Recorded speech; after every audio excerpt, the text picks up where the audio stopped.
ഉഗ്രരുന്നു ഫായിസാണ്.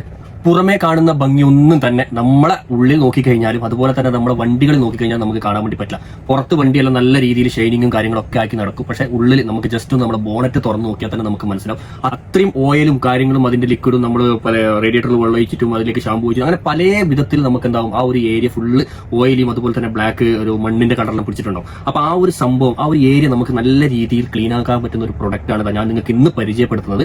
ഇത് carburettor cleaner power spraying ആണ് വരുന്നത്. നമുക്ക് നിൽക്കുന്ന ആ ഒരു ഏരിയ മൊത്തം നമുക്ക് അതിന്റെ ചോക്കിന്റെ സ്പേസ് ആയിക്കോട്ടെ അതുപോലെ തന്നെ ബാക്കിയുള്ള ആ ഒരു ചെറിയ വയറ് കാര്യങ്ങളൊക്കെ വരുന്നതിന്റെ മുകളിൽ നമുക്ക് ഡയറക്റ്റ് ആയിട്ട് ഇത് യൂസ് ചെയ്തുകൊണ്ട് നമുക്കതൊരു ഷൈനിങ്ങും അതുപോലെ തന്നെ നല്ലൊരു വൃത്തിയിൽ നമുക്കത് യൂസ് ചെയ്യാൻ വേണ്ടി പറ്റും. നല്ല രീതിയിൽ ഇത് അടിക്കുക. ഒരു സ്പ്രേ ടൈപ്പാണ് വരുന്നത്. ഫോമോ കാര്യങ്ങളൊന്നുമല്ല, ഒരു എന്താ പറയുക കെമിക്കൽ ടൈപ്പ് സംഭവമാണ്. സംഭവം ഒരു ജസ്റ്റ് ഒരു സ്പ്രേ കിടക്കുന്ന സംഭവമാണ്. ഇത് അടിച്ചു കഴിഞ്ഞ് കഴിഞ്ഞാൽ നമുക്ക് അതിന്റെ ഒരു കച്ചറ കാര്യങ്ങളൊക്കെ നമുക്കതൊരു എന്താ പറയുക ഒരു പോകുന്നതായിട്ട് നമുക്ക് കാണാം. ഈ പ്രൊഡക്റ്റ് എങ്ങനെ യൂസ് ചെയ്യാം, എവിടെയൊക്കെ യൂസ് ചെയ്യാം എന്നൊക്കെ ഇതിന്റെ ബാക്കിൽ നമുക്കിത് ഓൾറെഡി നമുക്ക് കൊടുത്തിട്ട് കാണിക്കുന്നുണ്ട്. അപ്പം ഇൻഷാ അല്ലാഹ് ഈ ഒരു പ്രൊഡക്റ്റ് ഹോൾസെയിലായിട്ടും റീറ്റെയിലായിട്ടും എങ്ങനെ വേണമെന്നുള്ള ഒരു നമ്പർ ഞാൻ അടിയിൽ കൊടുത്തിട്ടുണ്ട്.